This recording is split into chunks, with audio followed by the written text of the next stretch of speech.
Je vais commencer par une citation littéraire de ce que je considère comme des très grands romans français du XXe siècle.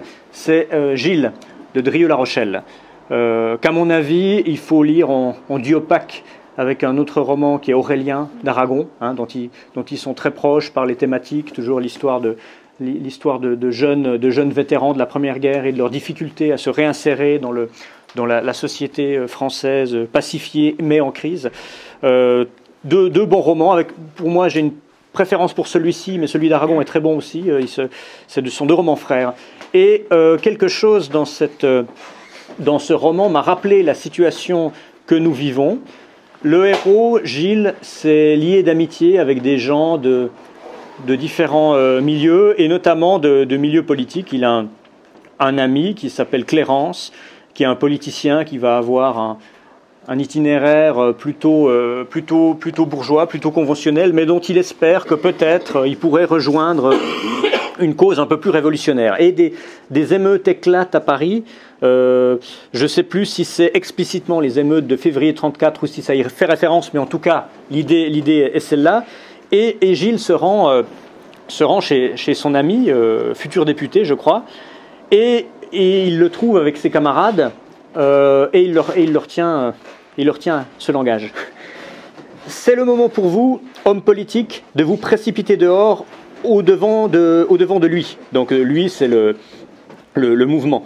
Sortez de vos couloirs, que les chefs se mêlent comme se sont mêlés les troupes. Car les troupes se sont mêlées, Clérance. Sur cette place, j'ai vu les communistes côtoyer les nationaux, les regarder et les observer avec trouble et envie. Et il s'en est fallu de peu que ne se fasse le mélange détonnant de toutes les ardeurs de la France. Comprends-tu ? Cours chez les jeunes communistes, montre-leur l'ennemi commun de toute la jeunesse, le vieux radicalisme corrupteur. Si un homme se lève et jette tout son destin dans la balance, il fera ce qu'il voudra. Il ramassera dans le même filet l'Action française et les communistes, les jeunesses patriotes et les croix de feu, et bien d'autres. Tu ne veux pas essayer ? Gilles regardait Clérance dans les yeux froids. La source de vie derrière ses yeux était absolument tarie, et la bouche ironisait faiblement dans un demi-aveu d'impuissance. Un coup d'œil autour de lui fit voir des visages de 20 ans figés dans les expressions vieillottes de faible méfiance, de tatillonne irrésolution. De très maigres grimaces dessinaient en pattes de mouche une agonie peu agitée, les épaules étaient voûtées, les coups branlants. Envahis coup sur coup un journal de droite et un journal de gauche. Fais bâtonner à domicile celui-ci ou celui-là. Sors à tout prix de la routine des vieux partis, des manifestes, des meetings et des articles et des discours, et tu auras aussitôt une puissance d'agrégation formidable. Les barrières seront à jamais rompues entre la droite et la gauche, et des flots de vie se précipiteront en tous sens. Tu ne sens pas cet instant de grande crue. Le flot est là, devant nous. On peut le lancer dans la direction qu'on veut, mais il faut le lancer tout de suite, à tout prix. Clérance rangeait ses papiers sur sa table. Sans lever la tête, il rit jaune. Et maintenant ? Maintenant, répond Gilles, je marcherai avec n'importe quel type qui foutra ce régime par terre, avec n'importe qui, à n'importe quelle condition. Alors, il me semble quand même que ça rappelle beaucoup le moment que nous vivons, et cette recomposition du politique, c'est exactement ça.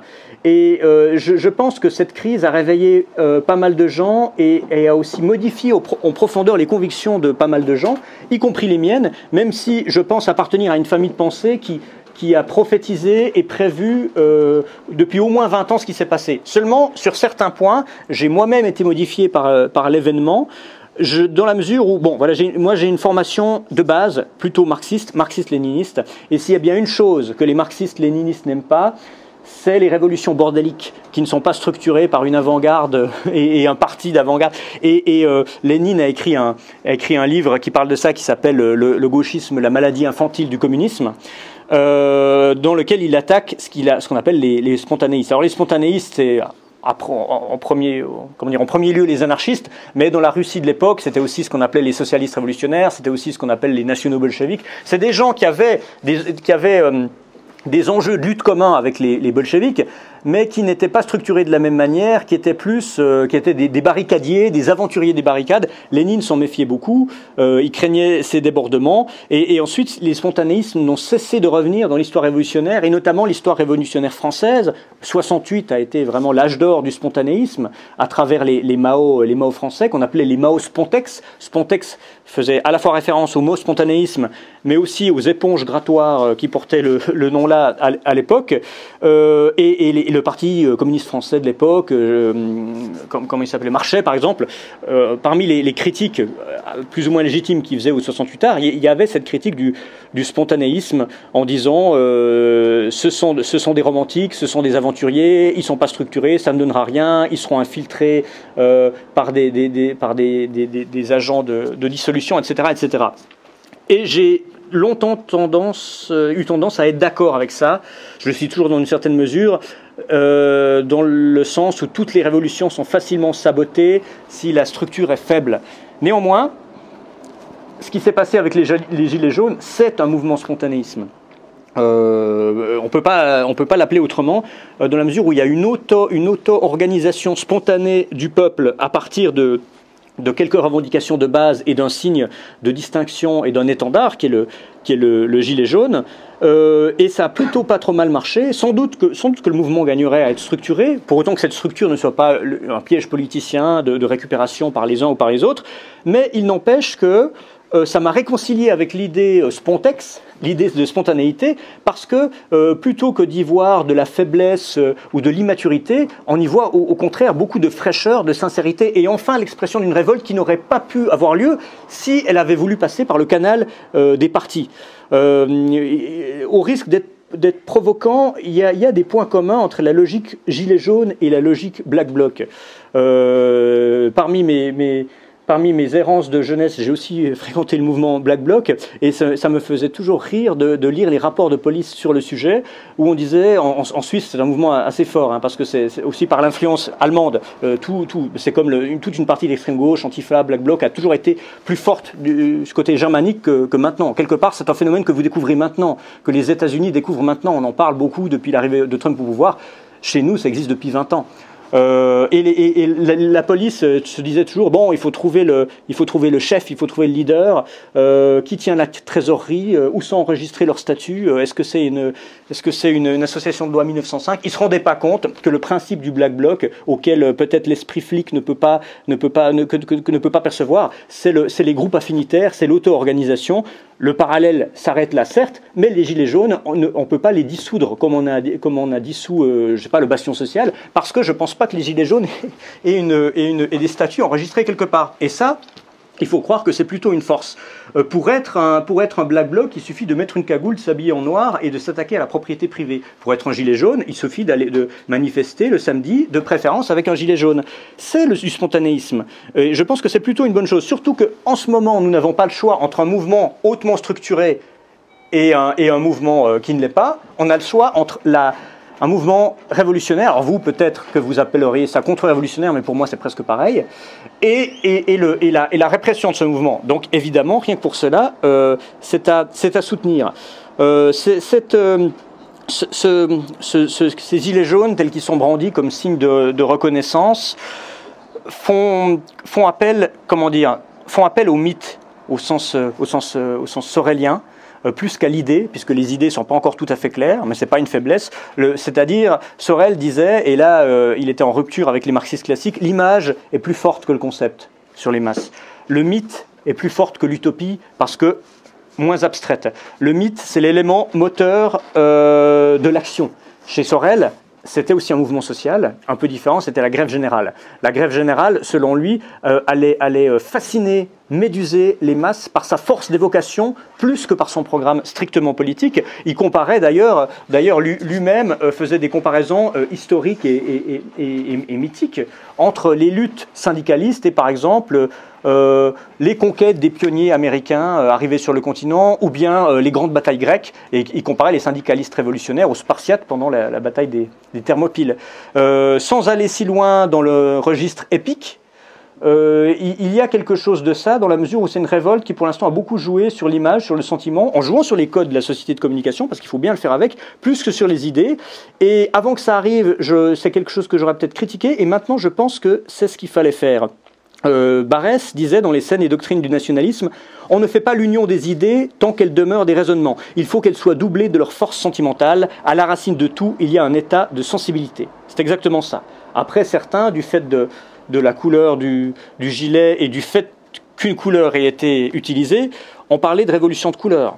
Il faut toujours se méfier du complotisme quand il devient démobilisateur. Parce que il y a un certain niveau de compréhension conspirationniste du monde où toute révolution et tout mouvement devient impossible parce que avant que vous ayez tenté quoi que ce soit, on va vous dire que vous êtes l'instrument d'une force qui joue contre vous. Hein, on a vu sur les réseaux sociaux des aberrations en disant « Ah ben regardez, c'était annoncé par les cartes du tarot, comme l'a révélé The Economist en 2017, parce qu'on voyait une foule en jaune qui défile. » Alors bon, une foule en jaune qui défile, c'est quand même un petit peu vague, comme pour y voir un parallèle précis, ou bien Nostradamus l'avait prédit. Enfin, le problème de ce genre de choses, c'est que si vous pensez que tout est complot et que toute révolution n'est qu'une révolution de façade, ou comme on le dit à l'Est, une révolution de couleur pour des intérêts, on a même entendu dire que George Soros était derrière les Gilets jaunes. C'est absolument improbable.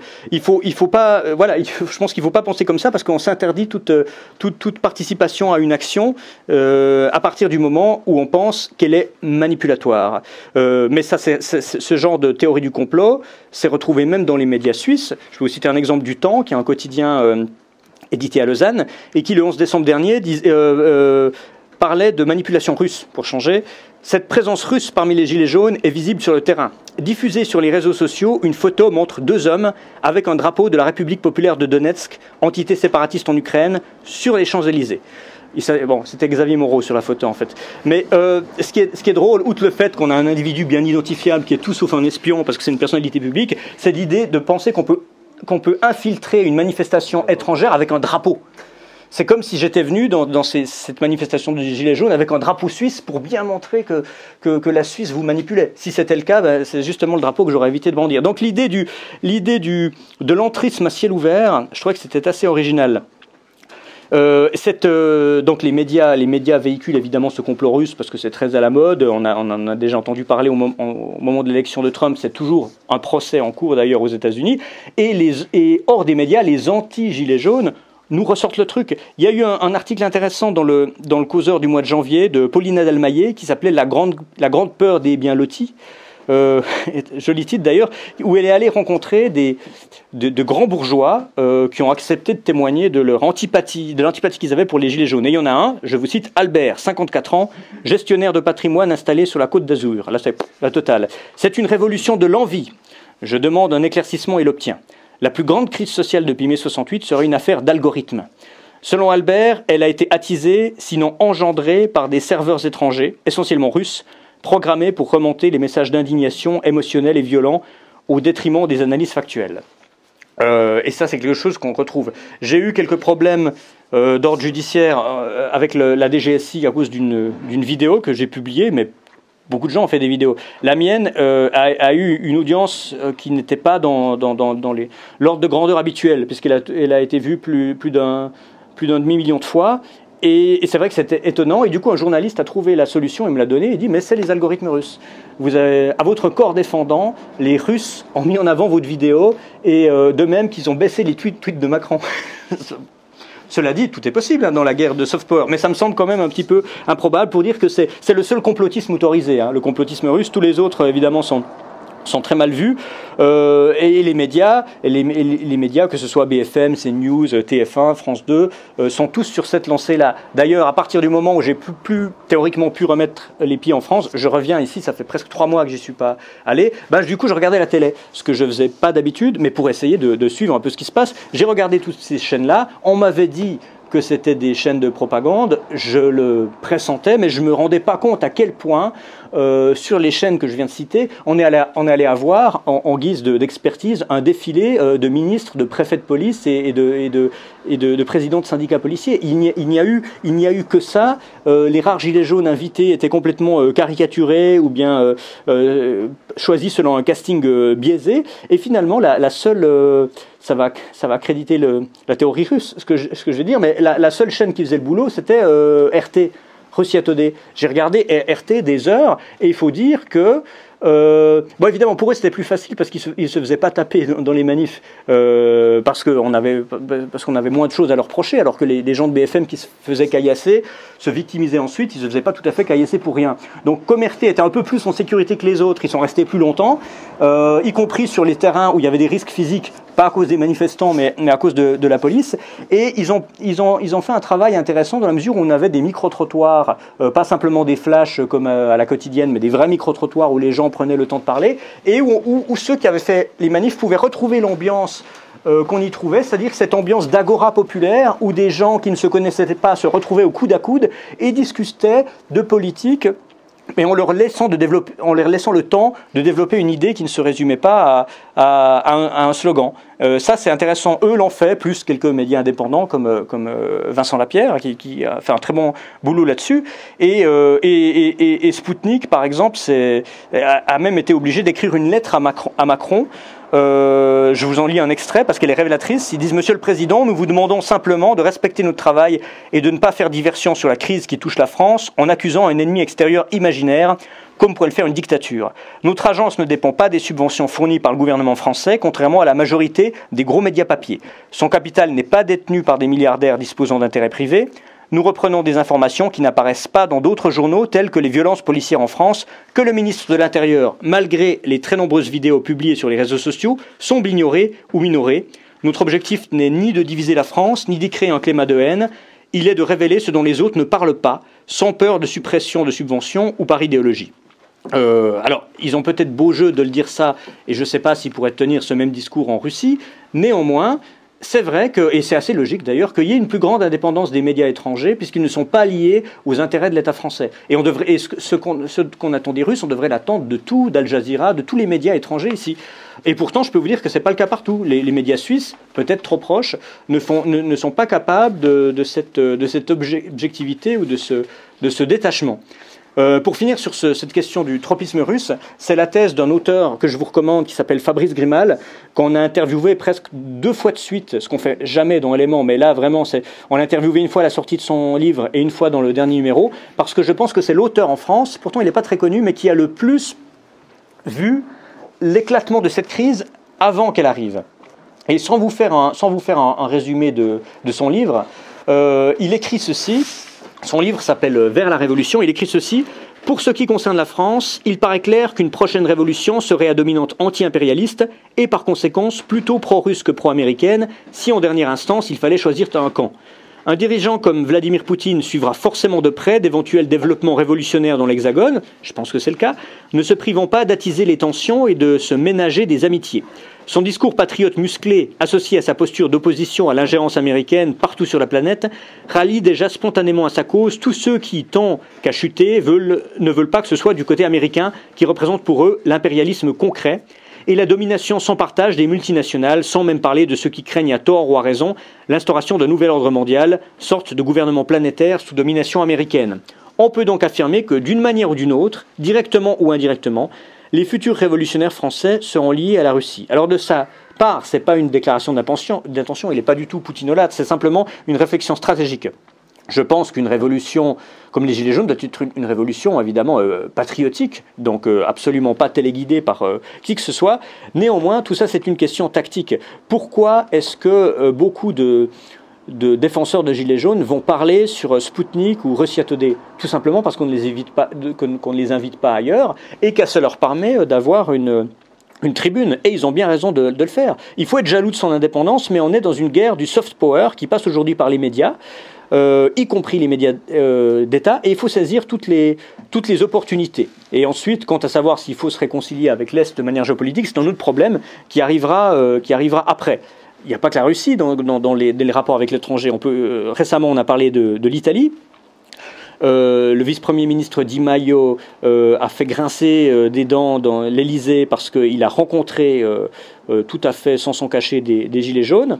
C'est pas ça directement qui a abouti au rappel de l'ambassadeur français à Rome, mais il y a tout un ensemble de choses. Il y avait un autre litige sur le Venezuela. L'Italie a fait opposition à la position européenne tout à fait impérialiste sur le Venezuela. C'est là d'ailleurs ce qui a fait ce magnifique tweet de Macron que vous l'avez peut-être déjà lu, je vous le lis. ça date du 24 janvier. Après l'élection illégitime de Nicolás Maduro en mai 2018, l'Europe soutient la restauration de la démocratie. Je salue le courage des centaines de milliers de Vénézuéliens qui marchent pour leur liberté. Le 24 janvier. Alors que, si ça se trouve, c'est un samedi. Non, mais alors que Paris était, pour ne parler que de Paris, hein, que la France était dans un état d'insurrection. Là, j'arrive même plus à comprendre si c'est du cynisme ou si c'est de l'inconscience. Alexandre Latsa, qui écrit depuis la Russie, écrivait « Ce qui est bon pour nous chez vous ne l'est pas pour nous chez nous ». Hein, il disait ça pour exprimer la pensée de Macron. Je crois que c'est effectivement ça.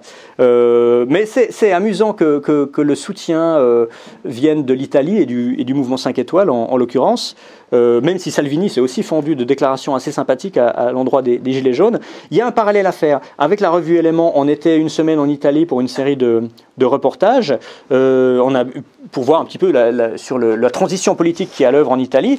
Et ce qui est assez frappant, on était à Rome et dans la région romaine, c'est que peut-être que ce que les Français sont en train de faire dans la rue, ou d'essayer de faire dans la rue, est ce que les Italiens ont fait dans les urnes. C'est-à-dire l'alliance des populismes qui, malgré leurs différences, ont identifié au moins un ennemi commun, qui est l'Union européenne, et un objectif qui est commun, qui est la souveraineté nationale, avec tout ce que ça implique ensuite dans le reste du programme économique, géopolitique, etc. etc. Pourquoi est-ce que les Italiens y ont réussi et les Français non? Est-ce que c'est d'ailleurs une bonne chose que ce soit passé par les urnes ou pas? Ça, je ne sais pas. Mais je pense que les Italiens sont peut-être plus pragmatiques.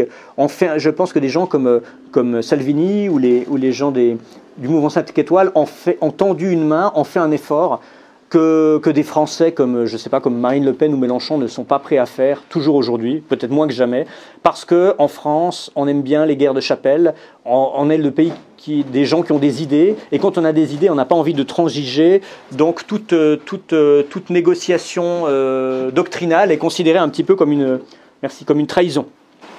Je pense que c'est ça. Après, peut-être qu'une insurrection permettra d'obtenir plus qu'une élection à l'italienne, je ne sais pas. Mais en tout cas, peut-être que la différence entre l'Italie et la France n'est pas tant dans la différence de conditions objectives, notamment parce que la crise sociale, elle est présente dans les deux pays, mais une différence de tempéraments nationaux. Les guerres de chapelle, je le crains, sont beaucoup plus fortes ici. Les médias étrangers qui ne valent souvent pas beaucoup guère mieux que les médias français, en tout cas les médias officiels, se sont hâtés de diaboliser ce qui était en train de se passer. Là, c'est aussi tiré du temps, mais c'est une dépêche de l'AFP, parce que chez nous, on reprend les dépêches de l'AFP sans les commenter, sans les analyser. Et là, le titre, c'est « L'attrait de la France s'est effondré », carrément. L'attrait de la France à l'étranger, qui s'était redressé à une vitesse inouïe à la suite de l'élection d'Emmanuel Macron, a brutalement chuté avec le mouvement des Gilets jaunes, a estimé mardi le président de MEDEF International. Donc, source fiable, objective. L'attractivité du pays s'est effondrée, selon ce responsable du patronat français, qui a constaté que les images sur les manifestations violentes de Gilets jaunes tournaient en boucle dans les médias étrangers quand ils se trouvaient notamment en Chine, aux États-Unis et à Bahreïn au mois de décembre. Voilà, là aussi on a les références qu'on peut. Moi ce que j'ai vu c'est des vidéos avec des touristes chinois qui applaudissaient, qui trouvaient ça très rigolo. Donc je pense qu'il y a tous les... Non, évidemment c'est toujours le même clivage entre les médias officiels de certains pays et leurs opinions publiques qui ont souvent une toute autre vision. En Suisse, c'est ça. Les réactions ont été contrastées, mais on ne peut pas comprendre les médias suisses si on ne comprend pas que la plupart sont gangrénés par les lobbies européistes, libéraux, et de gens qui sont très hostiles au populisme et très hostiles à la démocratie directe, qui est pourtant au cœur de nos institutions. À l'encontre complet de l'opinion publique, alors qui est divisée sur plein de sujets, c'est pour ça qu'on vote d'ailleurs, mais qui quand même... l'opinion publique suisse, de gauche ou de droite, a quand même une tendance souverainiste, est très attachée à la démocratie directe et aux droits qui vont avec, notamment le droit référendaire, et est très très très méfiante à l'égard de l'Union européenne. Ça a été un sujet de discorde il y a 25 ans. L'Union européenne n'existait pas, c'était l'espace économique européen. Aujourd'hui, c'est un sujet au contraire de consensus entre les régions linguistiques, entre la ville et la campagne, entre les Romans, les Alémaniques, les Tessinois, à peu près, à part à part les derniers dinosaures libéraux, les derniers dinosaures du PS, tout le monde est à peu près d'accord là-dessus. Ce qui n'empêche pas les journaux de nous dire à quel point on a tort, de nous dire à quel point il faudrait renoncer à la démocratie, à quel point il serait nécessaire d'accepter que notre chômage augmente pour qu'en échange on puisse avoir des gouverneurs adoubés par Bruxelles, etc., etc. Donc forcément, ils sont nécessairement pro-Macron. Et en plus, beaucoup de titres de presse suisses ont été rachetés par des industriels français proches du pouvoir. Je précise ça sur la Suisse parce que voilà, la pensée unique, c'est une chose, hein, c'est la pensée du haut, c'est la pensée dominante, mais dominante en termes de rapport de force, pas dominante en termes arithmétiques. La pensée majoritaire, je dirais qu'en Suisse, elle n'est pas forcément ni pro ni anti parce que c'est un cas étranger, mais elle reprend globalement les idées des Gilets jaunes. Mais au titre des propagandes auxquelles on a droit, je vous donne un autre exemple, parce que celle-là, peut-être qu'elle est typiquement suisse. C'est une tribune de Christophe Raymond, qui est le directeur du centre patronal, donc il y a un syndicat de patrons, qui, dans le 24 heures, qui est un journal vaudois, je vous lis juste un extrait, ça s'appelle « La France n'aime pas les riches ». Et elle n'est pas la seule. Sous-entendu, attention, les Suisses, vous aussi, vous commencez à ne pas trop les aimer, prenez garde. Les Français détestent les riches, me faisait-on observer l'autre jour. C'est vrai.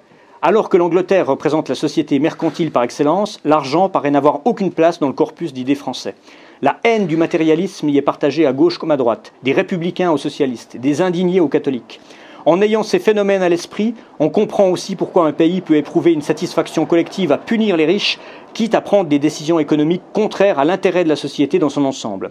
Plutôt que d'encourager la création de richesses et d'accepter les inégalités qui en résultent, un gouvernement préférera les décourager en les taxant. Dans l'Hexagone, le poids de l'impôt et le mépris affiché envers les plus fortunés ont incité des milliers de contribuables à s'installer à l'étranger, à la fois pour profiter de meilleures conditions fiscales et pour bénéficier d'un climat plus serein. C'est la menace qu'il faisait au moment d'ailleurs de l'élection de Hollande, grand bolchevique comme chacun sait. Et il finit par dire « Il n'y a décidément pas qu'en France que l'on sent proférer l'envie, cette passion eunuque, le ressentiment social et finalement la haine de soi. » C'est un peu le petit Nietzschéen de bonne famille mal compris. Hein. Et ça, et évidemment, ce discours-là, je dis, en fait, il n'est pas typiquement suisse parce qu'on trouve beaucoup de macroniens. Enfin, c'est un discours, on appellerait ça un discours foulard rouge en France. Mais on le trouve beaucoup chez nous dans les milieux libéraux européistes et dans la très grande bourgeoisie, hein, voire les super riches. Et alors, pourquoi je vous parle de la Suisse pour finir sur cette partie sur l'international? C'est parce que je suis suisse, donc évidemment, on me demande un peu de justifier mon soutien et ma sympathie pour une lutte étrangère. Bon, évidemment, je ne fais pas d'ingérence et je ne suis téléguidé par personne à ma connaissance. Je suis un patriote suisse, je pense pouvoir le dire, mais je suis très francophile. Je l'ai toujours été. Pour des raisons culturelles, parce qu'évidemment, je viens de la partie romande de la Suisse, donc la partie minoritaire dans laquelle on parle français. Donc à l'école, on étudie la littérature française. Souvent, on consomme des médias français. On a de plus en plus des références françaises, ce qui ne nous empêche pas de tenir aussi à notre identité, à nos spécificités. Mais nécessairement, malgré la différence nationale, on a une certaine communauté culturelle, de mœurs. On est historiquement d'ailleurs on est des Gaulois pour une partie du territoire. Alors la question qu'on me pose, c'est comment pouvez-vous défendre les Gilets jaunes alors que vous êtes suisse et que pour autant qu'on le sache, vous n'êtes ni illettré, ni alcoolique, ni amateur de tuning, et puis bientôt on verra en fonction des prochains samedis, ni cannibale, ni sataniste, pédophile, coprophage ou écarisseur de chatons sur les ronds-points. Je suis ironique quand je dis ça, bien sûr, hein, mais vous voyez le mépris de classe qui s'attache aux Gilets jaunes. En plus, j'habite dans une région où j'ai pas besoin de voiture, le diesel n'est pas un problème pour moi, je vais au travail à pied, ou en bus ou en vélo. Oui, évidemment, l'enjeu est tout autre. Mais il faudrait savoir si vous trouvez plus tolérable d'avoir des amis étrangers qui expriment leur amour de la France ou des Français de souche ou de papier qui sont applaudis pour dire « nique la France ». Voilà, je suis pas un Français de papier, je l'ai jamais été, je suis un Suisse de sang, encore que le sang plus loin soit français, mais en tant que très lointain descendant de Gaulois, ma sympathie va aux Gaulois réfractaires. Tout ça pour préciser et me justifier, et parce que on a parlé dans le titre de recomposition du politique. Je pense que la première recomposition, pas la première en importance, mais la première dont je parle, c'est la recomposition à l'international. Les amitiés française, comment dire, la polarité française qui accompagne les Gilets jaunes à l'international n'est pas la polarité française qui accompagne Macron. Et clairement pas. On le voit avec la Russie, mais bien plus largement que ça, en Europe et ailleurs. La deuxième recomposition, qui est en fait en ordre d'importance plus importante, c'est la recomposition politique, dans laquelle j'inclus le social. L'historien Patrice Guénifet, qui est spécialiste de la Révolution française, en faisant un parallèle, disait que Macron a moins de légitimité aujourd'hui que Louis XVI n'en avait en 1789. Parce qu'en 1789, il restait encore l'échappatoire, la sortie des États généraux. Bon, vous me direz, aujourd'hui, c'est le grand débat national, c'est peut-être un petit peu pareil, mais en fait, en 89, on aurait pu tout à fait imaginer, parce que les États généraux n'avaient rien d'inédit, hein, c'était une institution dans ces régimes, que les choses se résolvent par une série de réformes et de négociations. Ce n'a pas été le cas. Aujourd'hui, en 2019, en France, on a passé le stade de ces États généraux. D'ailleurs, tout le monde se moque de ce grand débat national. Il n'y a pas grand monde qui y croit, j'ai l'impression, à part peut-être Bernard Tapie. Mais pour vous dire, je suis assez d'accord avec Guénifet en disant que la situation est plus critique dans la mesure où la légitimité du souverain, enfin du chef d'État, soyons plus précis, est moindre que celle du roi quelques années avant la fin de son règne, ce qui est quand même une différence notable. Déjà, je crois que c'était l'acte 2. Après l'acte 2, il y avait eu quelques destructions dans Paris. Macron s'était rendu à l'avenue Kléber pour rassurer les commerçants. J'avais vu ça sur BFM. Donc il va serrer des mains pour notamment réconforter ceux qui avaient subi des dégâts matériels. Et à un moment donné, il est hué par les bourgeois de l'avenue Kléber. Donc même la dernière base n'est plus une base de fidèles. Et comme il est un petit peu inquiété, il se précipite dans un bistrot pour se mettre à l'abri. Et là, il y a une petite jeune journaliste de BFM sur place qui commente en direct, sans réfléchir, en disant « Ah, le président se réfugie dans un bistrot. » Et là, tout de suite, il y a une collègue un peu plus expérimentée en studio qui la coupe. Enfin non, il est allé réconforter un commerçant. Non, il a allé se réfugier, ça se voyait tout de suite, mais évidemment, c'est pas l'image qu'il faut donner. Il y a une peur, il y a eu quand même, je ne sais plus pendant quel acte, mais maintenant je pense que c'est tous les samedis, un hélicoptère qui est prêt à exfiltrer le président et ses proches au cas où l'Élysée sera prise. On est beaucoup plus proche du scénario de la bataille des Tuileries que de celle des États généraux, hein, vraiment. Et cette peur, elle est importante dans le rapport de force.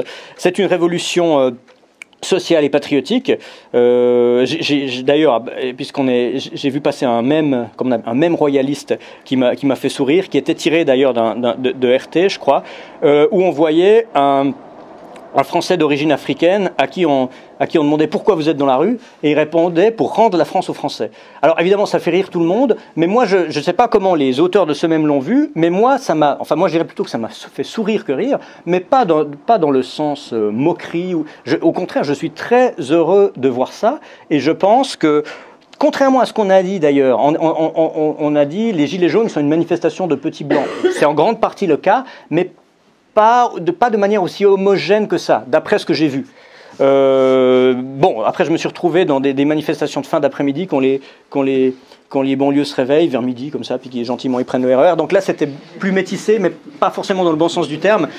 Il est clair que évidemment les immigrés qui profitent d'un clientélisme d'État, pour autant qu'ils comprennent la logique qu'il y a derrière, vont pas spontanément soutenir ça, parce que objectivement c'est pas forcément leur intérêt. Mais il y a beaucoup de Français, donc nationalement français d'origine étrangère, qui se retrouvent forcément dans une situation sociale objectivement du même côté que les Français de souche, et comme c'était le cas de cet Africain, enfin de ce Français d'origine africaine qui a été interviewé. Et ça, je pense que c'est une excellente chose. Il faudrait d'ailleurs que ça se mélange davantage, parce que oui, si vraiment ça devait être une révolte ethnique, une révolte blanche, si cette interprétation, que je ne souhaite pas, devait être la bonne, ce serait crucial, parce que ça voudrait dire que c'est peut-être la dernière révolte possible, hein, ce qui est la thèse de certains observateurs, en disant si les Gilets jaunes échouent, le remplacement de population se fera par le clientélisme des grands partis, et à ce moment-là, cette révolte serait impossible pour des raisons arithmétiques. Hein. On est passé déjà,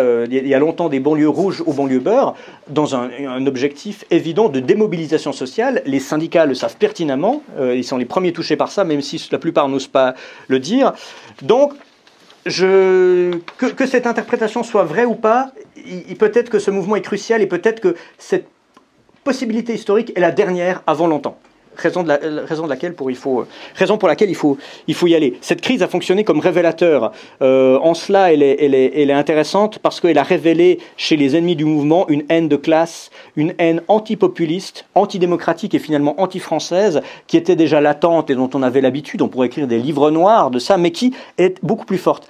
Il y a un article qui est paru le 8 février dans Libération, de Vincent Glade, qui s'appelle « Mon courrier des lecteurs est rempli de mépris social ». Un article assez honnête de sa part, parce que c'est quelqu'un qui a voulu faire honnêtement un travail de terrain sur les Gilets jaunes, et à chaque fois qu'il relayait des informations sur son Twitter, il était estomaqué par les commentaires des lecteurs de Libération. Il aurait dû sans doute se renseigner avant de signer chez Libération, parce que moi ça m'a pas étonné plus que ça, mais il s'est rendu compte que ce journal de gauche dans lequel je me suis engagé c'est un journal de Versaillais, hein, pour parler comme au temps de la Commune, c'est un Versailles qui vomit sur la révolte populaire. J'ai pris un ou deux exemples de cet article vraiment qui est honnête, et ça m'étonne que Libé n'ait pas encore censuré, où il cite des tweets au sujet de certains représentants des Gilets jaunes, Maxime Nicole et Éric Drouet. Alors, je cite, « Personne n'a un flashball qui traîne dans le placard, histoire de lui remettre les idées en place. Voilà le résultat de donner un peu de visibilité et d'importance à un idiot du village. Au trou, c'est très grave. La République ne doit pas tolérer des menaces de ces beaufs factieux. » C'est bien, ça, beaufs factieux. « Qu'il retourne à son tuning, on y revient, et à sa vie misérable. On attend quoi pour arrêter ce bouffon? Pauvre taré, il va finir avec une balle bien placée entre les deux yeux. Le point commun entre tous les gilets jaunes est l'orthographe, la conjugaison, la grammaire et d'une façon générale, le QI. Ferme ta gueule et va bosser. » Et puis, des fois, c'était encore plus sombre quand il y a eu cette chose plus grave avec Jérôme Rodriguez, c'est ce représentant qui a perdu un œil, et qui n'est pas le seul d'ailleurs, mais qui a été médiatisé. Et ensuite, on pouvait lire à ce moment-là, « Bien fait pour sa tronche de terroriste, complotiste et factieux. Il lui en reste un. Belle tronche de poivreau. Au moins, il ne verra plus qu'à moitié toutes les fautes d'orthographe qu'il fait. » Toujours l'obsession. Et je vous le lis, donc vous ne vous rendez pas compte, mais en fait, ces commentaires sont eux-mêmes bourrés de fautes d'orthographe. Hein. Donc souvent, le mépris de classe se fait passer pour un mépris des gens cultivés pour ceux qui le sont moins, mais c'est tout à fait relatif. Parce que voilà, d'un côté on a effectivement des estropiés, des éborgnés, des handicapés, des mutilés graves, et puis de l'autre la violence des gilets jaunes, c'est un transpalette dans la porte d'un ministère. C'est quand même pas tout à fait pareil. On peut rire de ces commentaires en disant que c'est de la haine bête et méchante, mais derrière il y a quand même, c'est un encouragement à la répression policière qui est assez préoccupant. Je vous en cite un dernier. « Je trouve qu'on aurait dû les condamner aux galères et forcer ces sanglants imbéciles à déblayer les ruines de Paris, la chaîne au cou en simple forçat. » Puis ça, c'est une blague, en fait, c'est pas du tout ça, c'est Gustave Flaubert, dans une lettre à Georges Sand, qui parle des communards. Mais je vous le dis et puis bon, c'était mieux écrit, c'est Flaubert, hein, mais je vous le dis pour voir que il y a un livre très intéressant d'un historien qui s'appelle Paul Litsky, qui s'appelle « Les écrivains contre la commune », où beaucoup de grands lettrés qu'on apprécie par ailleurs, nous apparaissent sous un jour un peu plus sombre, pas que des lettrés d'ailleurs, où on voit les partisans du présidentiaire, de MacMahon, enfin les Versaillais, quoi, cette espèce de haine et de déchaînement du bourgeois sur la violence, sur la répression, la semaine sanglante, les galères cayennes, qui ressemble étonnamment à ces commentaires de Libération sur les Gilets jaunes. Ça prouve non seulement que la situation a des similitudes avec 1871, mais ça prouve surtout, et c'est ça qui est intéressant, que cette réaction de classe, aujourd'hui, elle est en grande partie à gauche. Enfin, pas que, mais dans la gauche libé. C'est le cas aussi, Jean Quatremer, vous voyez, le journaliste, a partagé ça sur son mur. Alors, il faut savoir que ce n'est pas une vraie couverture de Charlie Hebdo. C'est une reprise d'une vieille couverture qui date de plusieurs années, avec un dessin de Cabu. S'écrit « La France va bien, tous les cons sont en colère ». Mais là où c'est un détournement, c'est qu'il a rajouté du jaune. Évidemment, en réalité, cette image ne porte pas du tout sur les gilets jaunes. Alors, bon, c'est Cabu, donc Cabu, il y a aussi ce côté antipopuliste, un peu mépris de classe, mais là, c'est quand même un peu malhonnête de faire parler les morts. Et puis on voit tout à fait ce mépris. Enfin c'est toute la culture du tuning, des bidochons, des chiens. C'est toujours la même chose. Puis du côté des people, c'est pas beaucoup mieux parce que les politiciens sont peut-être ceux qui se tiennent le mieux parce qu'ils sont les plus malins. Donc ils évitent, encore que quand on lit les tweets de Macron, mais ils évitent les déclarations un peu trop enflammées parce qu'ils souhaitent pas mettre le feu aux poudres.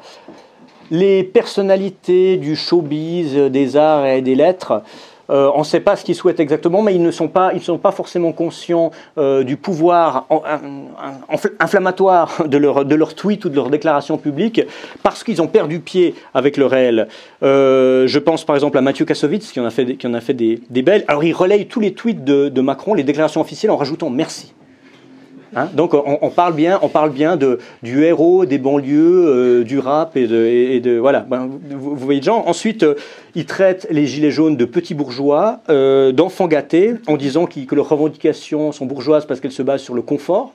J'aimerais bien qu'il aille y voir un petit peu. J'aimerais bien savoir ce qu'est le confort pour lui. Et alors le plus drôle, c'est qu'il a répondu à un tweet d'Émeric Choprade qui s'interrogeait sur ce qu'on peut qualifier clairement d'abus policier, c'est-à-dire une femme, une manifestante qui avait été frappée à terre, et Choprade disait mais est-ce qu'on est obligé d'aller si loin simplement pour immobiliser quelqu'un? Et il a répondu en disant la police fait son métier. Donc je pense que si Kassovitz nous refaisait presque 30 ans après la haine, il jouerait dedans le rôle du flic. Il n'y a pas plus flic qu'un gauchiste, hein, souvent. Donc, il y a des choses plus décevantes aussi de gens, enfin décevantes, parce que de gens plus talentueux, après humainement, ça ne les empêche pas d'être des imbéciles, mais je pense à Jean-Claude Carrière, qui a dit « Dès qu'il est question d'un référendum populaire, Mussolini n'est pas loin. Dès qu'on fait appel au peuple, le peuple dirige vers la dictature tout un pays. » Alors, pour un Français, ça paraît déjà scandaleux, mais je pense que ce monsieur a oublié que son pays partageait une frontière avec un autre pays, le mien, qui a le référendum depuis fort longtemps, et chez lequel, à ma connaissance, on n'a pas eu de putsch fasciste, et c'est pas vraiment au programme. Donc c'est non seulement c'est ce fichier des démocrates, je pense à Étienne Chouard ou des gens comme ça, et de tous ceux qui défendent le RIC parmi les Gilets jaunes, mais c'est insulter des pays comme le mien en disant que notre démocratie directe fait de nous des Mussolini en puissance. Et alors, j'ai gardé pour la fin des People le roi de cette catégorie, c'est Bernard-Henri Lévy. Et là, je vous cite un discours qu'il a eu à la dernière convention nationale du CRIF, le 18 novembre. Alors, c'est un extrait, c'est un best-of, hein, c'est le Reader Digest BHL en forme, en roue libre, quand il n'a aucune contradiction devant lui, ce qui est en général le cas. Et il dit « Le peuple, celui qui ne respecte rien que lui-même, celui qui dit « On est le peuple, et parce qu'on est le peuple, on a tous les droits, absolument tous, à commencer par celui d'enfreindre la loi, avec un grand L », c'est sûrement la loi des tables du même nom, eh bien ce peuple-là, chers amis, je me permets de vous signaler que c'est contre lui que se déchaîne la sainte colère de Dieu. Là, le laïcard en prend un coup. Si, comme on est censé le faire dans cette enceinte, au CRIF, hein, on essaye de réfléchir et de le faire avec mesure et sérieux, au CRIF toujours, on est bien obligé de se dire que le groupe en fusion n'est pas un argument, que le peuple n'a pas et ne peut pas avoir tous les prestiges et tous les pouvoirs, et que les institutions sont faites en république, en démocratie et plus encore dans les républiques bien démocratisées, alors on y va avec la novlangue, pour limiter les pouvoirs de tous les souverains, y compris donc le peuple ou cette fraction du peuple qui prétend couvrir la voie des autres fractions, bloquer le pays et pousser le président à la démission. On dirait du Voltaire mais sans le style, c'est exactement comme ça. Ce slogan à l'Élysée, que nous avons entendu toute la fin de l'après-midi de samedi et qu'on relayait en boucle les chaînes d'information, c'est en 1879 celui des séditieux qui poussaient le général Boulanger à renverser la République. C'est celui, 10 ans plus tard, des patriotes ou des insurgés qui encourageaient Paul Déroulède, autre peu recommandable personnage, à franchir le Rubicon, à abroger lui aussi la République. Et eux furent sur le point d'y parvenir. Quand on crie à l'Élysée ou Macron démission, quand on prétend forcer les grilles du palais où est censé se situer le lieu de tous les pouvoirs, je crois qu'on joue avec le feu, celui de la mémoire et celui de la langue. Alors bon, moi, Boulanger et Déroulède, ça me parle, mais lui, visiblement, il n'aime pas. C'est des factieux, des beaufs facieux. Je pense que je soupçonne Déroulède de s'intéresser au tuning dans ces moments de libre. Et quant à jouer avec la langue, vous avez vu que la simple référence au gazage policier, BHL ne supporte plus en disant comment vous pouvez utiliser ce terme. le simple fait de faire cette remarque prouve évidemment qu'il n'y a aucune référence en réalité à d'autres gaz bien plus dangereux que ceux qu'on se prend dans la gueule dans la rue, mais lui n'a jamais dû recevoir des lacrymogènes pour pouvoir réagir de cette manière-là. Et ça ne m'étonne pas parce qu'il a toujours été du bon côté des barricades. Ça, c'est son discours au CRIF, c'est là où il se lâchait parce qu'il était avec ses amis. Mais ensuite, il continue avec les tweets. Le 12 janvier, les gilets jaunes trahissent l'histoire du mouvement ouvrier. Et il s'y connaît, un mouvement ouvrier et en lutte des classes. Il suffit de lire, je vous recommande de lire l'idéologie française, qui a un réquisitoire contre le socialisme, dans lequel il implique la nouvelle droite, c'est assez intéressant, contre le paganisme aussi, on ne sait pas ce que ça vient faire là-dedans, mais surtout vraiment contre le Parti communiste et les rouges-bruns qu'il voit partout. Hein. Tout ce qui est rouge est aussi brun à ses yeux, ça va ensemble. Il s'est attaqué il y a quelques jours, le 28 février, à Jean-Christophe Ruffin. Jean-Christophe, son nom, je ne sais plus, Ruffin, bref, en le comparant à Rebattet, Déa et Vallat. C'est quand même et en plus il remarquait que dans son livre il a calculé le nombre de fois où les mots mon combat apparaissaient. Il semblerait qu'il l'ait dit 18 fois. Bon, dans un livre, donc il dit ça rappelle quelque chose. Enfin, vous connaissez la rhétorique, mais c'est quand même le comble de la forfanterie. Quand on est ouvertement collabo d'un régime en place qui est contesté par des gens qui lui résistent, de qualifier ceux qui résistent à ce régime de collabo. Parce que, Vallat, Déa, c'est bien l'idée qu'il y a derrière. Donc on est dans une inversion totale. Alors je me suis demandé, mais pourquoi est-ce qu'il la ramène toujours alors que finalement personne ne l'oblige à s'exprimer? Il pourrait essayer de se faire oublier en disant que peut-être les choses vont se gâter, retrouver son bunker, faire son alliage, je ne sais pas, quelque chose comme ça. Et non, et en fait c'est qu'il a une actualité. Hein, tout ce que fait BHL a un rapport avec l'auto-marketing, l'autopromotion. Et une actualité, c'est une série c'est une conférence en fait, une lecture, je ne sais pas comment on appelle ça, en anglais, qui s'appelle Looking for Europe.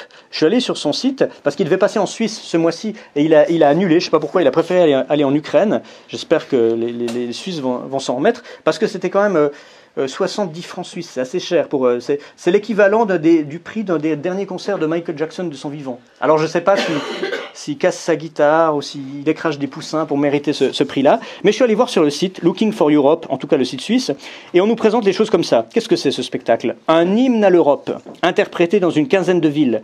Une tournée comme un appel. Un voyage comme une invitation au sursaut.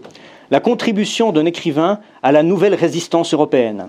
Et quand on va en dessous, pour savoir combien ça coûte, on voit que si on... Bon, 70 francs, c'est le truc de base, hein, c'est la troisième classe. Mais si on paye un peu plus, on a un pack VIP avec une place en carré or. On se fait placer par nos hôtesses. Et ensuite, la possibilité de déguster une coupe de champagne dans un endroit réservé en présence de BHL. Donc le type, dans la même conférence, arrive à placer le mot résistance européenne et carré VIP. C'est quand même incroyable.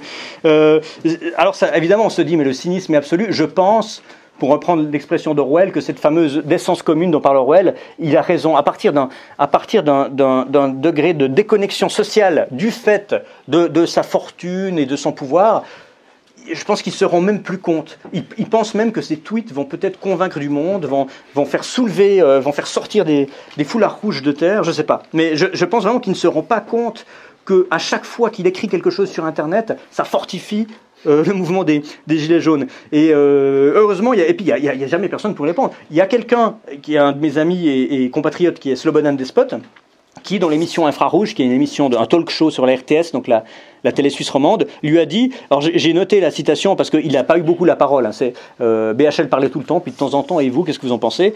Il lui a dit, Monsieur Lévy, j'ai juste une recommandation à vous faire. Vous cherchez une stature de sauveur, le rédempteur, mais enfilez un gilet jaune. Vous voulez combattre la dictature? Enfilez un gilet jaune. Allez prendre la tête d'une vraie manifestation où on vous tirera dessus à balles réelles, fût-elle en caoutchouc. Vous ne risquez de perdre qu'un œil. Et à ce moment-là, vous entrerez dans l'histoire comme vous rêvez de le faire, parce que jusqu'ici, vous n'avez pu prendre que des tartes à la crème.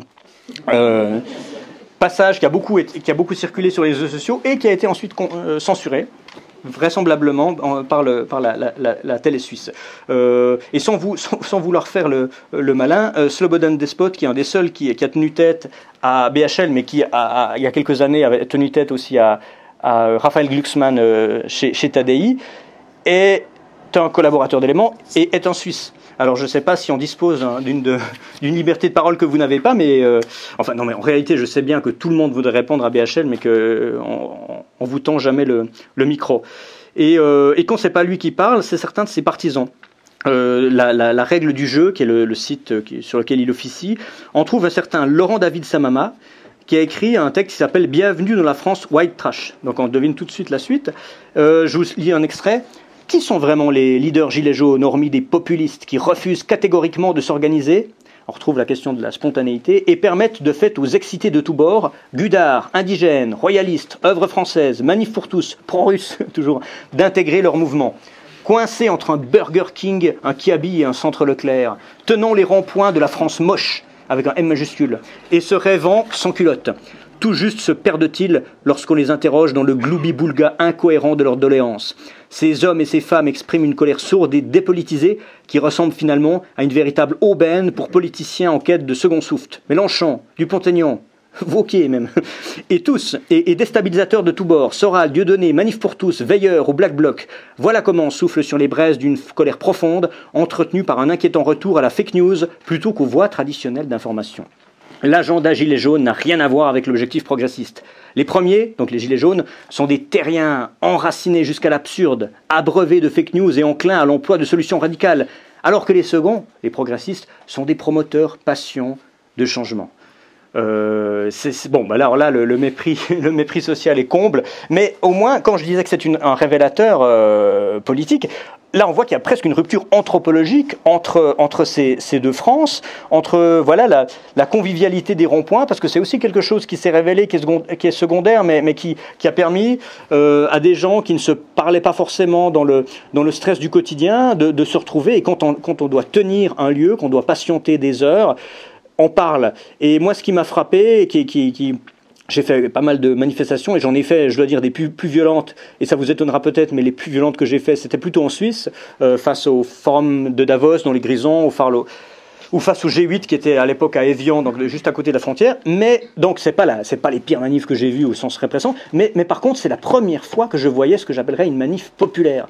J'ai connu des manifestations de jeunes, des manifestations d'étudiants, des manifestations de militants, c'est-à-dire de gens engagés politiquement et qui étaient là parce qu'ils représentaient une fraction engagée de la société. Mais vous l'aurez remarqué aussi, si vous avez participé à des manifs gilets jaunes, c'est qu'une manifestation populaire dans laquelle on retrouve des gens a priori apolitiques ou alors venant de bords politiques très différents, pas seulement des jeunes gens prêts à en découdre, mais aussi des personnes plus âgées, des familles, des femmes, des enfants, autant des étudiants que des employés, où on voit des gens comme ça construire tranquillement des barricades en sifflant la Marseillaise et en mettant un drapeau tricolore dessus. Ça, c'est quand même quelque chose d'assez nouveau. Mais en même temps, c'est le retour à l'éternel français. Les révolutions, depuis au moins 2 siècles et demi, se sont faites sur ce modèle-là. On en revient à la commune. Et ça, c'est quelque chose que je trouve très réjouissant, parce qu'une manifestation syndicaliste ou corporatiste ou trop sectorielle ne pourrait jamais obtenir ce résultat. Donc, on conseillera à ce monsieur Laurent David Samama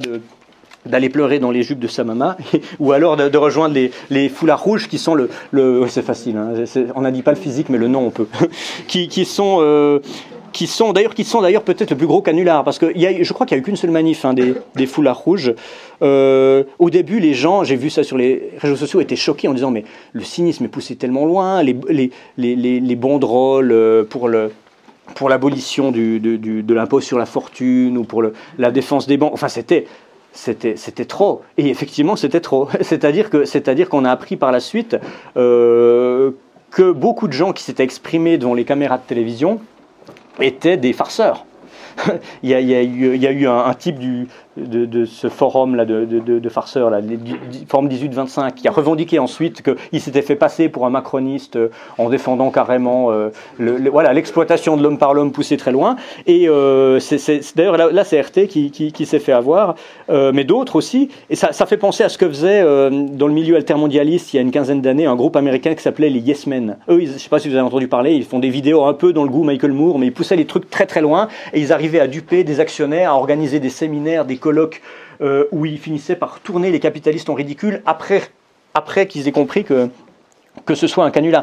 Mais ce qui est drôle, c'est que non seulement là, il y a un combat métapolitique qui est très marrant, parce que quand on n'a pas les moyens d'avoir une communication médiatique officielle, on essaye de faire autrement, et le meilleur moyen, c'est encore un petit peu de faire de l'alter-marketing, du sabotage, des choses comme ça. Ah ben, puisqu'on ne veut pas nous laisser parler en tant que gilet jaune, on va parler en tant que foulard rouge en faisant de la caricature. Parce qu'au moins, on tend le micro. Et ça marche, et ça permet de les combattre en les caricaturant, en les ridiculisant.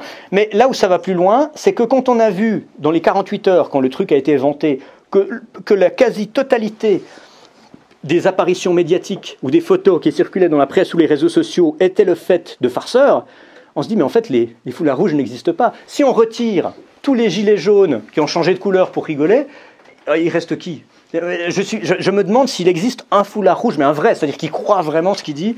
Il devait peut-être y en avoir un ou deux, mais déjà que cette manif surévaluée par la police, d'habitude elle fait le contraire, mais là elle a vraiment surestimé le nombre, était un peu maigrelette au niveau effectif. Je pense qu'en vrai, elle l'était encore davantage.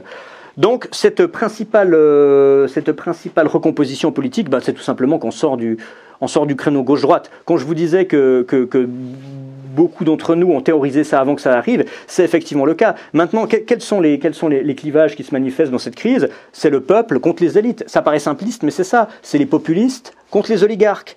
C'est les partisans de la démocratie, et il n'y a de démocratie que directe, rappelons-le, contre les technocrates. C'est les patriotes contre les mondialistes. En gros, c'est l'opposition contre le pouvoir. À titre personnel, je pense même qu'il y a un ferment de socialisme populaire qui doit encore être développé contre l'alliance sacrée des libéraux et de l'État, puisque Macron, c'est ça, c'est à la fois le pouvoir de l'État, mais c'est le pouvoir des banques et du marché. Et la troisième reconfiguration, qui est un petit peu décalée, mais qui recoupe celle-là, c'est une reconfiguration idéologique. Parce qu'on a pu remarquer qu'un certain nombre de libéraux, pas des libéraux proches du pouvoir, mais d'autres, des opposants, ont pris parti pour les gilets jaunes au début en disant tiens, une jacquerie antifiscaliste, il y en a marre des impôts, Poujade nous voilà, on recommence, tac, ça va marcher. Sauf que c'est pas tout à fait comme ça que ça s'est passé. Il y a eu Éric Brunet, par exemple, dont j'ai retrouvé un tweet. Ça c'était déjà quand il a retourné son gilet le 17 voilà, j'ai porté un gilet jaune le 17 novembre, mais l'ultra-violence et les dérapages du week-end sont inacceptables, le mouvement a perdu son âme. Ensuite, un peu plus tard, je ne comprends plus rien aux gilets jaunes. Cette profonde grogne anti-taxe est devenue au fil des jours un mouvement pour l'augmentation du SMIC et des minima sociaux. J'ai lu avec attention leur plateforme revendicative, elle est plus à gauche que le programme de Mélenchon. Ce qui est pas vrai d'ailleurs, mais ça montre bien que, en fait, ce qu'Éric Brunet n'a pas compris, c'est que les sans-dents, comme dirait Hollande, n'appellent pas à des révolutions libérales. Hein, c'est pas une révolution de gauche, ça on est bien d'accord, parce que de toute façon c'est plus la question. Mais c'est une révolution sociale. Éric Brunet l'a compris un peu tard, mais il a compris que son camp n'était pas celui-là, parce que dans les textes qui sont sortis, alors je ne sais pas quelle est la légitimité de ces textes, mais il y a des cahiers de doléances que des groupes de gilets jaunes ont écrits, et on trouve, c'est des cahiers de doléances très longs, mais si je reprends certains arguments de type sociaux ou socialisants, on trouve le maintien d'une retraite socialisée et indexée à l'inflation, le refus de rembourser les intérêts de la dette, l'interdiction des délocalisations d'entreprises et des ventes de biens nationaux, l'abolition du travail détaché, la lutte contre la fraude fiscale, l'instauration d'un salaire maximum, la limitation du montant des loyers, la réactivation des services publics de proximité dans les régions, la nationalisation de l'électricité et du gaz. C'est un programme qui me plaît beaucoup, même qui peut faire penser au CNR. Bon, c'est difficile à mettre en place, mais au moins on part sur des bonnes bases. Évidemment, il s'agit de manière générale d'un refus net de toute spéculation sur des domaines qui devraient échapper à l'ère d'influence de la marchandise. C'est une révolution sociale. La situation difficile dans laquelle sont beaucoup de Français dans toutes les régions fait qu'ils n'ont aucune raison d'appeler à des révolutions libérales qui les précariseraient encore davantage. Non déplaise à Éric Brunet, on n'est pas... les ronds-points gilets jaunes, c'est pas le Mont Pèlerin, c'est pas le Carrefour de l'Horloge, et c'est pas non plus l'Institut des libertés de monsieur Charles Gave, qui aime bien s'encanailler avec les gilets jaunes parce que sa posture d'opposant à Macron lui plaît. C'est le dernier mohican libéral du mouvement. Il se rendra bien compte au bout d'un moment qu'il se tire une balle dans le pied. Enfin, c'est bien d'avoir une caution libérale pour rigoler, mais disons, son camp n'est pas celui-là. Son camp n'est pas celui-là. Peut-être qu'il se retrouve sans doute pas non plus dans le camp du pouvoir en place, mais cette opposition n'est pas l'opposition qu'il espère n'est pas celle qui a lieu en France. D'ailleurs, on parle de la question sociale, mais aussi la question écologique, parce que beaucoup se disaient l'écologie est une manipulation de l'État pour augmenter les taxes, ce qui est peut-être en partie vrai dans la mesure où c'est utilisé, ce qui ne veut pas dire que le programme n'existe pas. Moi, je suis persuadé qu'il existe et qu'il est extrêmement grave.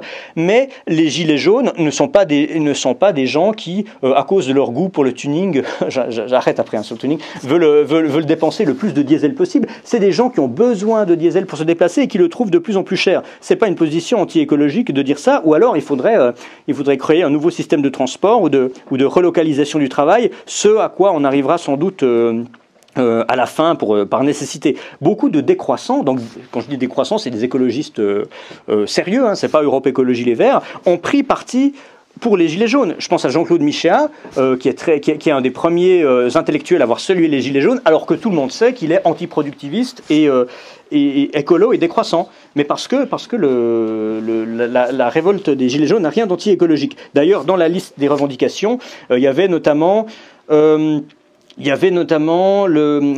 comment ça s'appelait l'interdiction du glyphosate, qui normalement est encore autorisé pour 3 ans.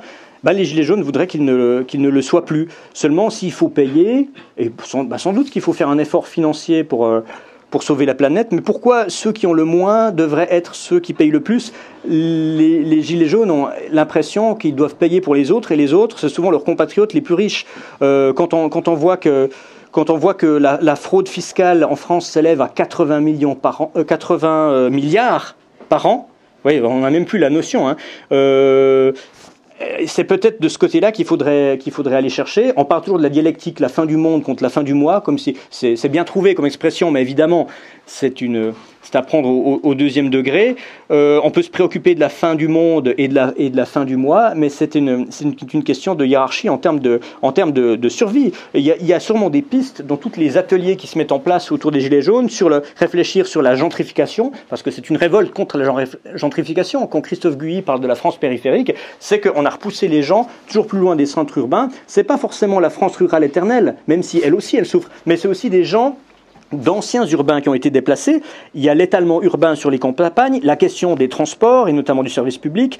Et puis il faut quand même dire que les Gilets jaunes, c'est pas forcément au 68 art que ce serait arrivé, ont réussi à bloquer les courses de Noël à Paris et les Black Friday. Alors c'est un peu anecdotique parce que c'était pas le but premier, mais il me semble qu'une révolution capitaliste se serait interrompue, aurait fait une haie d'honneur pour que les touristes japonais puissent au moins aller faire leurs courses au printemps. Ça n'a pas été le cas.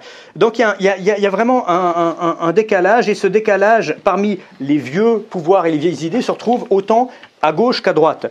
À gauche, les gens maintenant les Gilets jaunes sont soutenus par une partie de la gauche, et notamment de ce qu'on appelle la gauche radicale, mais ça n'a pas été une évidence au début. Il y a des gens qui se sont bien tenus, comme Ruffin, mais rappelez-vous les déclarations de Clémentine Autain au début, où elle disait oui, alors le RIC, donc le référendum d'initiative, la démocratie directe, c'est bien joli, mais quand même, ce serait bien si on pouvait éviter de discuter avec Chouard, parce que elle dit peut-être je suis un peu trop sensible aux odeurs rouges-brunes. Donc si c'est ça qui l'empêche de participer à une manifestation qui en plus était trop cocardière et trop bleu-blanc-rouge à son sens, ce qui n'est pas le cas de son ancien collègue de parti Kuzmanovic, qui a été mis de côté par Mélenchon, et qui lui, qui a un profil plus on va dire national-républicain, patriote de gauche, qui lui a compris les choses plus vite. Je prends un exemple hors parti. J'ai écouté il y a quelques jours une vidéo qui date déjà du début décembre, je crois, du youtubeur Usul. Je ne sais pas si vous voyez de qui il s'agit. C'est un youtubeur pensionné par Mediapart, je crois. Il est lyonnais. Ah d'abord, il est là. Ah, il est lyonnais, d'accord. Mais qui était drôle parce que c'était une vidéo pas mauvaise et assez honnête, mais son honnêteté était un peu désarmante parce qu'il parle. Il explique, je crois, qu'il ne s'est pas rendu aux premières manifestations parce qu'il trouvait que c'était un peu la France moisie, la France poujadiste. En plus, la contestation antifiscaliste, ça sonne un peu de droite. En plus, c'était cocardier, etc. Et à la fin, et puis après, dans un deuxième ton, il dit il faut se poser la question si ce mouvement social est un mouvement de gauche ou pas, comme si c'était important, comme si la légitimité d'un mouvement, c'était qu'il soit estampillé de gauche. Et à la fin, quand même, il fait une analyse, je dirais pas marxiste, parce que pour sa part, c'est beaucoup dire, mais disons de gauche sociale, où il comprend effectivement que les gilets jaunes doivent être soutenus. Donc il incite ceux qui le suivent à dire ouais, il faut quand même rejoindre les gilets jaunes, il faut qu'on se mélange à ces gens, il faut qu'on se mélange au peuple, même si ils votent pas NPA. Et il finit par dire, de manière un peu ironique, quand même, allez-y, on sort, vous aimeriez quand même pas vous faire voler votre révolution par des prolos. Alors je ne sais pas quel est le degré d'autodérision dans ces milieux-là, mais quand ça vient de quelqu'un qui se revendique de la gauche radicale, c'est assez désarmant. Et c'est pas les pires. Ensuite, on a le problème, j'aimerais bien ne pas en parler, mais on est presque obligé d'en parler parce que ça peut faire du dégât. Je ne sais pas comment s'évaluer, c'est le mouvement antifasciste qu'on trouve maintenant dans les manifs, parce que de manière générale, ils aiment bien les manifs, je crois que c'est ça, hein, la cause importe peu. Les manifs sont des possibilités de pratiquer l'émeute, qui est comme les Black Blocs, qui est un sport de loisir. Mais on a vu passer, encore que l'antifascisme ne soit pas une association, mais il existe des organisations qui sont revendiquées et donc qui ont une légitimité à exprimer la voix dite antifasciste. On a vu dans les 2 ou 3 premiers samedis du mois des tweets violemment anti-gilets jaunes, et même, je crois, le premier samedi, celui en novembre, le blocage des ronds-points, d'antifascistes qui appelaient à écraser les gilets jaunes avec leur voiture, en disant « Ouh, c'est cette révolte de droite », selon eux. Et ensuite, on les retrouve dans les gilets jaunes. Sauf que, comme l'a bien relevé mon ami Vincent Lapierre, qui s'est fait méchamment caillasser par eux, en leur disant si vous êtes les bienvenus, parce que moi je ne dis pas que vous êtes... oui, j'accélère, j'approche de la fin. Je ne dis pas que contrairement à vous, que vous n'êtes pas les bienvenus, mais commencez peut-être par mettre un gilet jaune. Ils ne mettent même pas le gilet jaune. C'est comme, voilà, c'est un petit peu comme le punk à chien qui refuse de mettre un bleu de travail parce que ça lui va pas au teint, ça fait pas ressortir son acné ou que ça jure avec sa crête. C'est exactement pareil. Ce serait la moindre des choses. Donc ils sont là sans être là. Ils sont là pour exercer une violence contre les flics, parce que par défaut, parce que c'est les flics, et contre ensuite, non pas les représentants du pouvoir, mais des dissensions à l'intérieur du mouvement. On a vu ça, la nouvelle librairie de François Bousquet, qui est liée à la revue Éléments, s'est fait caillasser aussi. C'est une stratégie d'amener une terreur dans le mouvement. Ça date pas d'aujourd'hui. Hein. Les Black Blocs, déjà à Gênes en 2001, il y a eu des infiltrations policières. Hein, c'était à l'époque de Berlusconi en Italie. Moi, je pense que cet antifascisme, c'est assez simple à comprendre. L'antifascisme historique, celui à l'époque où il existait un fascisme, et qui était souvent de gauche, il y a peut-être une époque où notamment les Italiens ont dit si vous êtes socialiste, vous devez être antifasciste, c'est votre rôle historique parce qu'il y avait un rapport de force. Certes, c'est une époque lointaine et étrangère. Ensuite, il y a eu toute une période qui c'est peut-être jusqu'aux années 90 en disant l'antifascisme est une variante du socialisme. Vous pouvez l'être, c'est un des combats que nous menons, nous socialistes, mais vous pouvez aussi faire autre chose, lutter dans les syndicats, être écolo. Et maintenant, on est arrivé à un stade où je pense qu'il faudrait dire si vous êtes antifasciste, vous ne pouvez pas être socialiste. C'est pas possible. Il faut choisir. Parce que si vous êtes antifasciste, vous semez les germes de la division dans les mouvements sociaux et vous prenez comme cible prioritaire les patriotes qui sont la première résistance au mondialisme et au pouvoir de Macron. Alors, et pour faire très vite, ça c'est-à-dire c'est le décalage de gauche, et il y a un décalage de droite qu'on va voir arriver, parce que une partie de la droite populiste s'est assez bien tenue, n'a pas trop essayé de récupérer tout en soutenant le mouvement. Il y a eu une affaire complètement anecdotique qui est cette affaire Finkielkraut, qui à mon avis est anecdotique parce qu'elle ne révèle rien. Elle ne révèle rien sur l'antisémitisme du peuple français. C'est une mésaventure assez désagréable qui lui est arrivée, qui est sans commune mesure avec une agression physique, ce que lui-même a reconnu. En disant ça, c'est pas une critique de Finkielkraut, parce qu'au contraire, il a tenu à calmer le jeu en disant j'ai reçu des insultes de type politique par rapport au conflit israélo-palestinien, mais pas antisémite. Et puis il a même dit j'ai l'impression que sur Internet des gens ont pris à cœur ça plus que moi, qui n'est fait que voilà. Seulement le problème de Finkielkraut, c'est qu'avec les amis qu'il a, il a plus besoin d'ennemis, parce que l'alibi antisémite, même s'il veut pas le donner, on va le lui forcer à le donner. Et je pense qu'il y a toute une droite qui, en fait, pour qui le problème, en réalité, c'est effectivement pas l'antisémitisme, puisque c'est pas le problème central, mais même cette droite qui n'aime pas Macron, qui a un goût pour le populisme et la démagogie, elle veut pas aller jusqu'au bout du processus, parce que la démocratie directe, elle s'en méfie, et d'autre part, l'anticapitalisme, elle s'en méfie encore davantage. Mais comme on ne peut pas le dire clairement pour pas se mettre les révoltés à dos, on va essayer d'utiliser la terreur antisémite. J'attends de voir pour ça les prochains numéros de Causeur, de l'Incorrect. Je ne vous parle même pas de valeur actuelle, bien sûr, mais parce que cette double défiance va s'exprimer. Peut-être que la droite versaillaise, parce que la droite, finalement, même si elle n'aime pas le pouvoir, elle va revenir à son goût de l'ordre. Il vaut mieux un ordre injuste que du désordre. Hein. C'est toujours comme ça. J'attends de voir si cette micro-affaire anecdotique ne va pas être montée en épingle de façon à justifier moralement la sortie de crise d'une partie de la droite, pour se dire finalement, bon, ben on va quand même se mettre derrière Macron parce qu'il y a des limites. Hein, voilà. Donc, moi j'appellerais au contraire à cette alliance, je dirais, entre les enfants de Chouan que vous êtes et les sans-culottes auxquels j'aime m'identifier, parce que de toute façon l'ennemi est commun, qu'importe la nature du régime. Les perspectives pour la suite, on va finir là-dessus. Je ne pense pas que ce soit les élections européennes, parce que ça ne fera que... Oui, il y a des partis populistes qui vont tirer leur jeu, mais ça va pas changer le monde. Il y a une critique que je vous recommande, qui est une critique sur le mode qui aime bien, châtie bien de Michel Drac, hein, toujours très bon Michel Drac, sur TV Liberté. Il fait une analyse en disant... C'est quand même bizarre qu'il y ait environ 80% de la population française qui soutiennent les gilets jaunes, mais qu'on ne trouve dans cette même population qu'environ 30% favorables à la sortie de l'euro. Or, on ne pourra pas avoir les deux. Hein, il n'y a pas de transfert budgétaire qui permette que l'Europe s'en sorte avec de telles inégalités. L'euro, on le sait, a profité avant tout à l'Allemagne. On ne peut pas avoir une monnaie unique avec des modèles sociaux aussi différents. Si les gilets jaunes, avec les revendications qui sont très ambitieuses sur le plan social, si les gilets jaunes veulent un programme CNR en France, il faut sortir je pense qu'il faut faire le Frexit, mais il faut sortir aussi et surtout de la zone euro. D'où l'intérêt de passer, d'aller jusqu'au bout par une insurrection. Hein. Vous connaissez la phrase qu'on prête à Louis XVI quand il entend des troubles et qui demande si c'est une révolte. Et un de ses courtisans lui dit non, sire, c'est une révolution. Et il faut que ça devienne réel. Je vais finir par une autre, comme j'ai commencé par Drieux-La Rochelle, je vais finir par une autre citation de Drieux dans la Révolution nationale du 25 mars 1944. Il disait « Je me suis donc beaucoup trompé et j'ai souvent eu raison. Si je ne me suis trompé que dans les détails et si j'ai eu raison dans les grandes lignes, mon amusement aura été assez sérieux. » Je ne pense pas que nous soyons forcément là pour nous amuser, mais je pense qu'il ne faut pas faire de prophétie, parce qu'effectivement on peut se tromper, mais comme disait Saint-Exupéry, il ne s'agit pas tant de prévoir l'avenir que de le rendre possible. Il faut faire en sorte que les choses arrivent. La peur est peut-être en train de changer de camp, comme le dit la formule. Je reviens sur ce symbole de l'hélicoptère au-dessus de l'Élysée. Je trouve qu'il est lourd de sens, encore plus lourd de sens que Macron qui va se cacher chez les bistrotiers de chez Kléber. C'est la peur du peuple et pour les dirigeants le début de la sagesse, disait Sapir dans un texte récent. C'est une bataille enthousiasmante. Parce que elle permet de sortir de la brume. Maintenant, les idées sont claires. On naviguait dans ce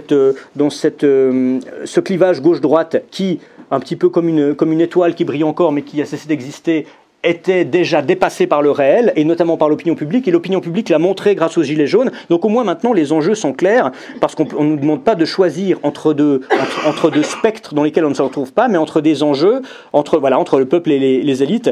C'est une formidable leçon d'optimisme donnée aux défaitistes, parce que je sais bien, parce que les Français je dis en tant que Suisse, ont tendance à être râleurs et être râleurs sur eux-mêmes et être déclinistes en disant les Français sont les premiers à dire que les Français sont des veaux. Hein. Il n'y a pas que De Gaulle qui le dit, mais le Français moyen le dit en disant c'est foutu, la révolution n'arrivera jamais. Et je pense que tous ces gens-là n'avaient qu'une envie, c'est qu'on les détrompe.